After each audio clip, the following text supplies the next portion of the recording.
موجودہ دور میں جہاں دین سے لوگ دور ہیں، وہیں لوگ فرائض میں بھی بہت کوتاہی کرتے ہیں، اور اس میں سب سے اہم فریضہ جو اسلام کا تیسرا فرض اور رکن جسے زکوٰۃ کہا جاتا ہے، اس میں بھی بہت زیادہ کوتاہی کی جاتی ہے۔ کئی مالدار زکوٰۃ تو دیتے ہیں لیکن حساب کتاب کر کے نہیں دیتے۔ کئی لوگ زکوٰۃ کی رقم تو نکال لیتے ہیں لیکن اپنے ہی اکاؤنٹ میں رکھے ہوتے ہیں، اور کئی ایسے لوگ ہیں کہ جو پوری زکوٰۃ ادا نہیں کرتے۔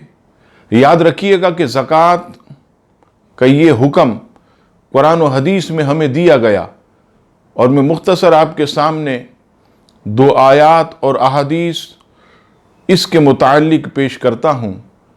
سب سے پہلے سورہ بقرہ آیت نمبر 43 میں ارشاد باری تعالیٰ ہوا وَأَقِيمُوا الصَّلَاةَ وَآتُوا الزَّكَاةَ، ترجمہ اور نماز قائم رکھو اور زکوٰۃ دو۔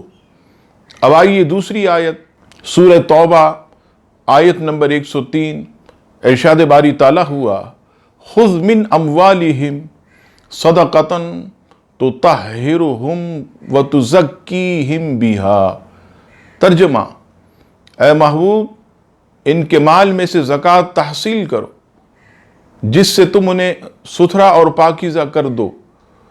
ان دونوں آیات سے معلوم ہوا کہ زکوٰۃ یہ مسلمانوں پر اہم فریضہ ہے جسے ہر صاحب حیثیت کہ جو مالک نصاب ہے اس پر فرض ہے۔ اب آئیے مال کی حفاظت کا اہم نسخہ ابو داؤد شریف کی حدیث پاک، سید عالم صلی اللہ تعالیٰ علیہ وسلم فرماتے ہیں اپنے مالوں کی زکوٰۃ دے کر انہیں مضبوط قلعوں میں بند کر لو اور اپنے بیماروں کا علاج خیرات سے کرو۔ اس دور میں لوگ قلعوں میں مال بند رکھتے، آج کل لاکرز اور اکاؤنٹس میں رکھا جاتا، یہ ان کی سیفٹی ہے۔ تو اس دور میں سید عالم علیہ السلام فرماتے ہیں کہ اگر تم پوری زکوٰۃ دو تو پھر تمہارے مال ایسے محفوظ ہو جائیں جیسے قلعوں میں بند ہو جائیں۔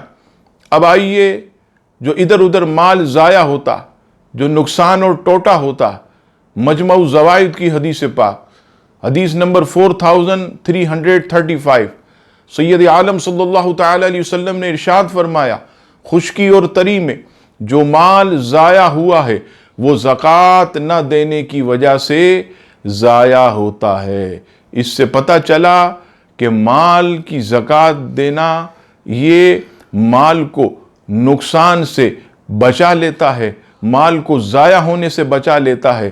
تو ہر مسلمان کو چاہیے کہ وہ حساب کتاب کر کے پوری زکوٰۃ ادا کرے، اور خاص طور پر یہ بات عورتوں میں مشہور ہے کہ ہم تو کمانے کے لیے نہیں جاتی، ہم تو کوئی کام کاج نہیں کرتی، ہم پر کون سی زکوٰۃ؟ تو یاد رکھیے گا اگر عورت کے پاس بھی 7.5 تولہ سونا یا 52.5 تولہ چاندی یا اتنی رقم ہو اور اس پر سال گزر گیا ہو تو اس کو زکوٰۃ دینا فرض ہے۔ اللہ تبارک و تعالی ہم سب کو اس فرض اور تمام فرائض کو ادا کرنے کی توفیق عطا فرمائے، آمین۔